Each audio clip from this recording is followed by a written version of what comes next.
തോന്നും, എതിർക്കണമെന്ന് തോന്നും, ന്യായത്തിനു വേണ്ടി സംസാരിക്കണമെന്ന് തോന്നും. വേർതിരിക്കപ്പെട്ട ഭക്തൻ ചെയ്യരുത്. അന്ധകാരത്തിലിരുന്നാലും ദൈവത്തിൽ ചാരിക്കൊള്ളണം. കാരണം നിന്റെ ജീവിതത്തിലെ അന്ധകാരത്തെ മാറ്റി അവൻ പ്രകാശം തരുമ്പോ നിനക്ക് ജ്ഞാനം കൂടി അവൻ വെളിപ്പെടുത്തി തരും, നീതി കൂടി വെളിപ്പെടുത്തി തരും. അതവന്റെ വാഗ്ദത്തം. നാം പ്രശംസിക്കേണ്ടത് ദൈവം നമുക്ക് ചെയ്യുന്ന സകലത്തിലും നാം പ്രശംസിക്കണം. കഷ്ടതയായാലും പ്രശംസിക്കണം. പൗലോസിന്റെ ഭാഷയിൽ പറഞ്ഞാൽ ഞാൻ കഷ്ടങ്ങളിലാണ് പ്രശംസിക്കുന്നത്, ഞാൻ ബലഹീനതയിലാണ് പ്രശംസിക്കുന്നത്. എനിക്ക് പ്രശംസിക്കാനുള്ള എന്റെ ആഠ്യത്വത്തിലോ എന്റെ ജ്ഞാനത്തിലോ എന്റെ അറിവിലോ എനിക്ക് ദൈവം തന്ന ജീവിത സാഹചര്യങ്ങളിലോ റോമൻ പൗരത്വത്തിലോ ഒന്നുമല്ല എനിക്ക് പ്രശംസിക്കാനുള്ളത്. ദൈവം എനിക്ക് തരുന്നതില. അത് ലോകത്തിന്റെ കൺമുമ്പിൽ അവർ അതിനെ നോക്കി നിന്നയായി പരിഹസിക്കാൻ ഏൽപ്പിക്കുമ്പോഴും ഭക്തൻ പറയുകയാ, അതെന്റെ പ്രശംസയാ, ഞാൻ എന്റെ ദൈവത്തിൽ പ്രശംസിക്കും. അവനോട് തന്നെ പറയുക, നടുങ്ങുവീൻ, പാപം ചെയ്യാതിരിപ്പീൻ, കിടക്കമേൽ ധ്യാനിച്ച് മൗനമായിരിപ്പീൻ. അടുത്തത് നീതിയാഗങ്ങളെ അർപ്പിപ്പീൻ. ദൈവം വിശ്വസിക്കുന്നവർക്ക് നൽകുന്ന നീതിയിൽ അധിഷ്ഠിതമായ യാഗങ്ങളെ ഭക്തൻ ദൈവത്തിന് നൽകണം.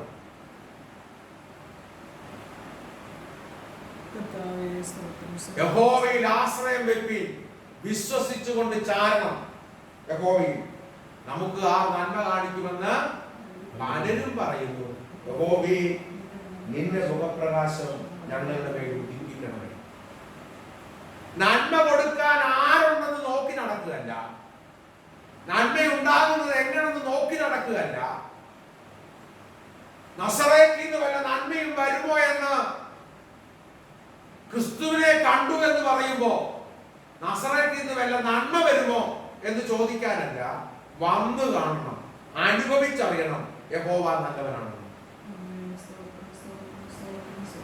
നസറേലിനെ കണ്ടപ്പോ യേശു പറഞ്ഞു, ഇതാ യഥാർത്ഥ ഇസ്രായേല്യൻ. അവൻ ചോദിച്ചു, നിനക്കെങ്ങനെ എന്നെ എങ്ങനെ അറിയാം? ഉടനെ സ്വർഗത്തിലെ ദൈവം യേശു ക്രിസ്തു പറയുകയാ, നീ അത്തിയുടെ കീഴിലിരുന്നപ്പോ എന്റെ കണ്ണ് നിന്നെ കണ്ടു.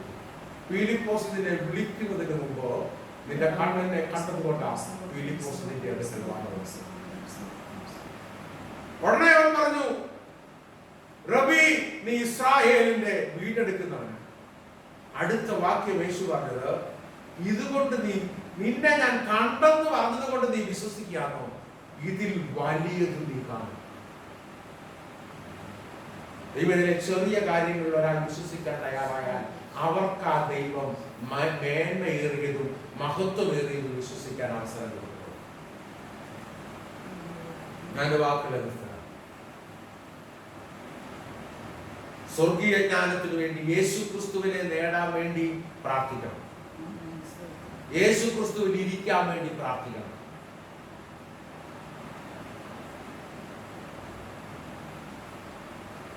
യേശു ക്രിസ്തുവിനെ നേടുന്നതാ ജ്ഞാനം, യേശു ക്രിസ്തുവിൽ ഇരിക്കുന്നതാ നീതി. എങ്കിൽ മാത്രമേ ആ നീതിയുടെ യഥാർത്ഥ അനുഭവമായ ഉയർപ്പ് നമ്മുടെ ജീവിതത്തിൽ പ്രാവർത്തികമാകുള്ളൂ. എങ്കിൽ മാത്രമേ നിത്യത നമ്മുടെ ജീവിതത്തിൽ അനുഭവമാക്കാൻ കഴിയത്തുള്ളൂ. യേശുവിന്റെ പുറകെ കൂടിയ ആൾക്കൂട്ടത്തിന്റെ പുറകെ നമ്മൾ പോകരുത്. ആ ആൾക്കൂട്ടത്തിൽ ഒരാളാകാൻ നമുക്ക് കഴിയും. പക്ഷേ ആ ആൾക്കൂട്ടത്തിൽ തൊങ്ങന് തൊട്ടൊരു സ്ത്രീ ഉണ്ട്. ഇസ്രായേലിൽ തൊങ്ങൽ എന്തിനാ ഉണ്ടാക്കുന്നത് അറിയാമോ? വചനം ഓർക്കാൻ ഉണ്ടാക്കുന്നത് ആ തൊങ്ങൽ.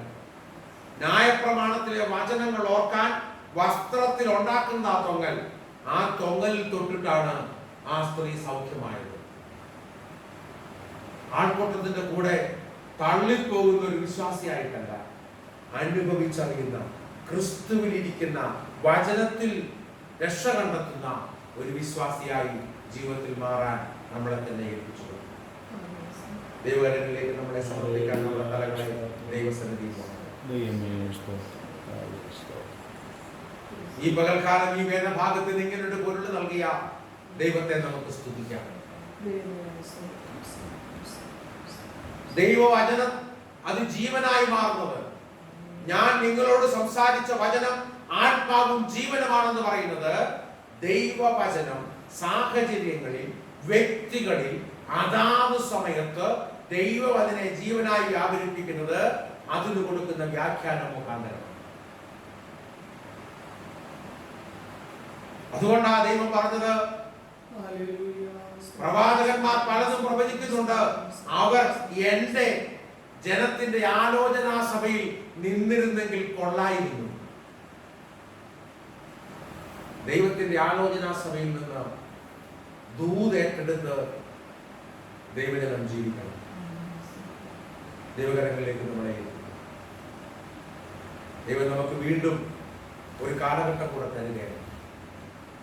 വീണ്ടും ദിവസങ്ങൾ തരികയാണ്, വീണ്ടും മാസങ്ങൾ തരികയാണ്, വീണ്ടും വർഷങ്ങൾ തരികയാണ്. ദൈവത്തോട് പറയാം, ദൈവമേ, ഞാൻ നിന്നെ കോപിപ്പിച്ചതിനൊക്കെ വന്നു, നിന്നെ പ്രസാദിപ്പിക്കാൻ എനിക്ക് വരം നൽകണം, എനിക്ക് അവസരം നൽകണം.